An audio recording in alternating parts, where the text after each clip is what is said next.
Whether it be an amazing season or a boring season, the reason we watch the show is for the complex social game with strategy, blindsides, power shifts, and serious gameplay. Well, for the most part. If you ever try to convert a friend into watching Big Brother, it can be a bit difficult to get through things like Stinkometer or Janky World. How about one more sing-along?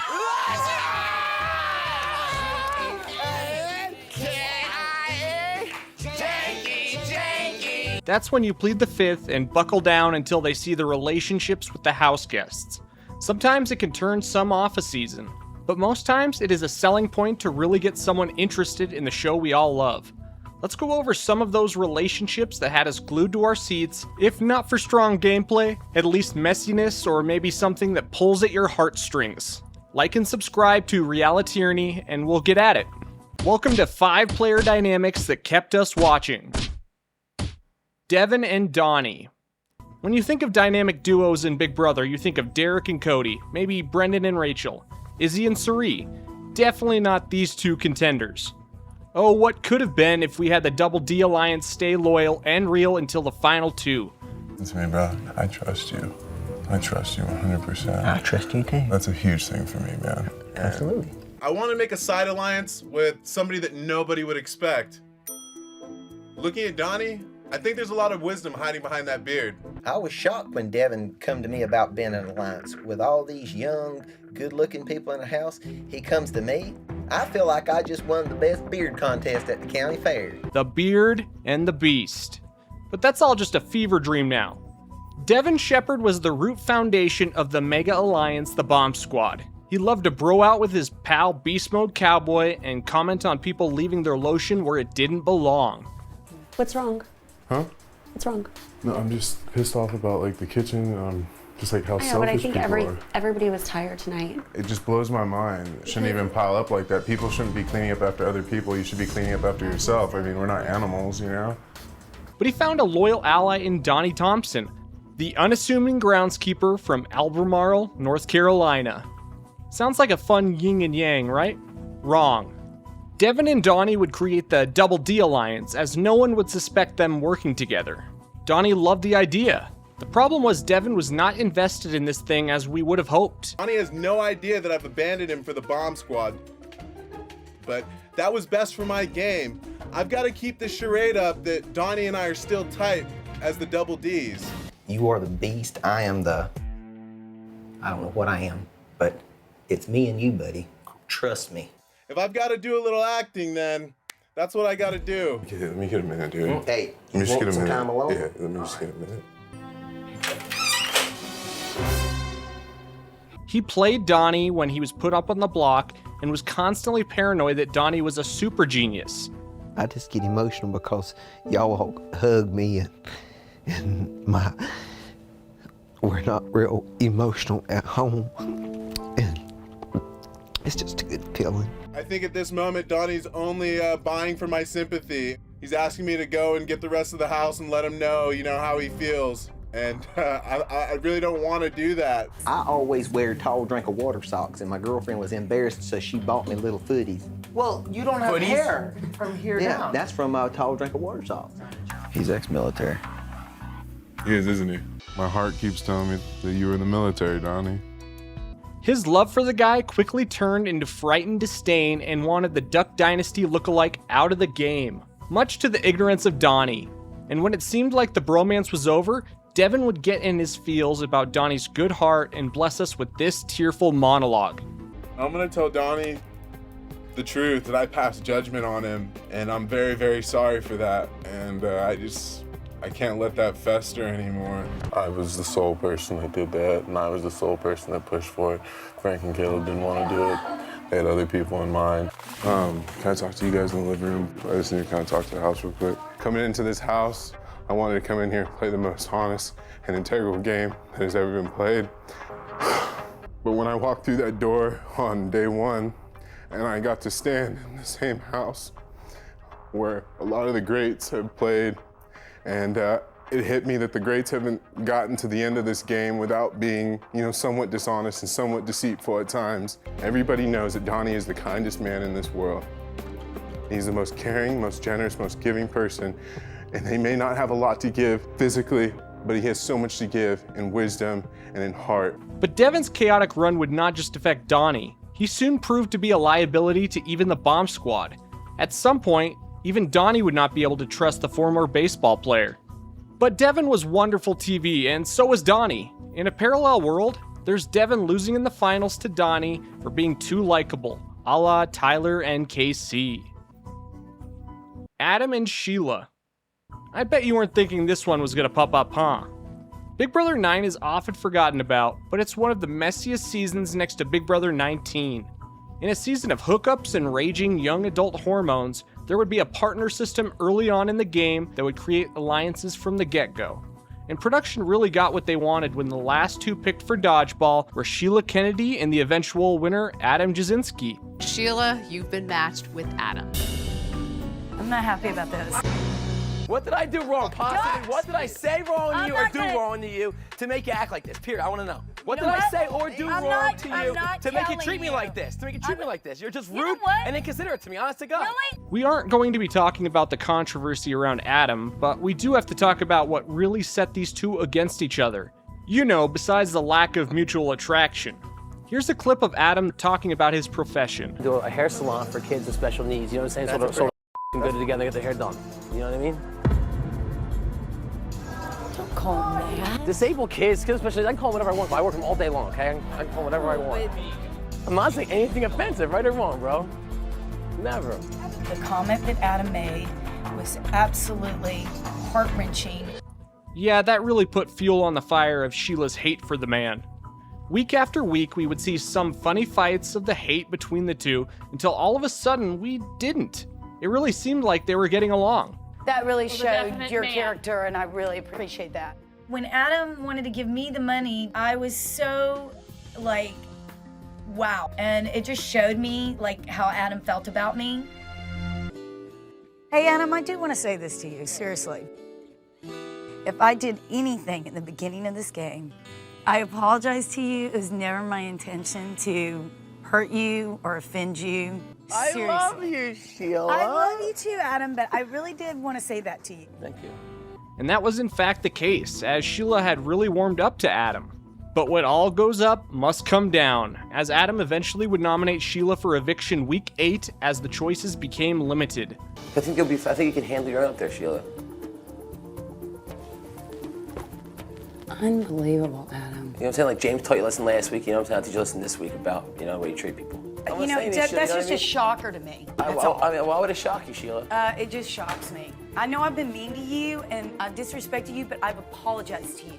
There's a pawn nothing, you know what I mean? No, you're not using me as a pawn. You know what? I never would have done it to you. Never. Never. I don't care who's in this damn house right now. I never would have done this to you. I don't need you to take me off the block. You put me on it. Surprisingly, this duo would make the final 3 together, with Ryan being the one to send her home. I would have loved to see this final 2, I mean in the lesser of two evil situation, and I really wonder who would have taken it. So as my own name being Ryan, I'd like to apologize to Sheila on behalf of this other Ryan. Sheila, I'm sorry the lame Ryan voted you out. If it were up to me, I would have taken you to the final 2. Your fights and volatile relationship with Adam made this season a fun rewatch. I just hope on behalf of Ryans around the world, you can learn to forgive us. Brett and Rockstar. Now for the real Mr. and Mrs. Smith alliance, Brett and Rockstar. Move over, Jason, Diane. Some people don't get the appeal of Brett, and I'd like to humbly tell you, you're wrong. He may be a gym bro, but he gave us incredible speeches and entertainment on the show. Oh, Scotty. Sweet, sweet Scotty. Your arms are large, like a honey-glazed ham. Your chest burly, like a big, big man. I just had a vision. Now, why would Bailey tell Rachel this information? Well, that's because Rachel's actually the head of the all-girls alliance called the Man-Eaters, besides Sam being in that alliance. Toss in Angela Rockstar and you have polar opposites of one another. These two did not work together in any fashion, but they're for the memes, not the strategy. Rockstar was on the side of Faute, the diverse underdogs that could just not get a clue in the game, whilst Brett was in level 6, the alliance that seemed the most likely to win, and spoiler alert, they did. When Brett was almost evicted during week 3, he and his alliance devised a plan to pin the vote flip on Rockstar in an effort to get Faute to turn on one another. And it worked to some degree when Bailey received power. We were then greeted with a Big Brother all-time moment known as Rockstar's daughter's birthday. How about that ride-in? I would love your vote, and the reason I would like your vote is that before this, Rockstar came to me. She said, I'm gonna flip on this vote. I'm gonna make it a 6-5. And then at that point in time, I'm gonna pin it on Caitlyn moving forward. That was really cute, Brett. You wanna talk about that? Because I haven't talked to you the entire time and you didn't campaign toward me. You wanna talk about that? Just own it. Can't even own it. I haven't talked to you in 3 days. You didn't campaign to me. I cannot. Then don't. I can't believe on my daughter's birthday that you would drag my name through the mud like this. Sorry, I don't know what to tell you. Throw me in the mud like that. You are disgusting. They got on like oil and water, and Rockstar wasn't going to take it sitting down. Rockstar would eventually propose a Mr. and Mrs. Smith alliance between the two, but it would be too late as Brett would not honor the deal when he voted her out of the game. Hi, Brett. Hey, Julie. Please cast your vote to evict. I vote to evict Rockstar. Man, Rockstar, I don't know what happened. We had a good thing going. I'm totally kidding, you idiot! This is a nasty divorce for Mr. and Mrs. Smith. You have played right into everything I wanted to happen. Bye-bye, you welcome. Brett wasn't known for his jury management, but he would get his just desserts when he was taken out on the double eviction by the alliance he had been loyal to since the jump. We really miss you two. Paul and Victor. Now when it comes to fun Big Brother dynamics, it doesn't always have to be negative. And that just goes to show with the friendship between Victor Arroyo and Paul Abrahamian. What is girls? Now you want me to keep the sleeves down? No, I want you to roll them up. It's almost like they're an old married couple. Vic, put the lid on. No. Bro, you don't know what you're doing. Put the lid on. No. You two as a couple are hilarious. Paul and Victor were completely new to the game and quickly found a tight bond with the other. Paul's humor and knack for strategic competence would be shown throughout Season 18, while Victor's competition strengths would continue to be highlighted, especially when he was evicted and battled back again and again. So your boy won again. Nobody can stop me. I just got one more person. I'm back in the house. And you think your boy's just a physical competitor? No, I got the mental comps too, so you better watch out. Congratulations, Victor. You have won the Battle Back competition and will re-enter the game.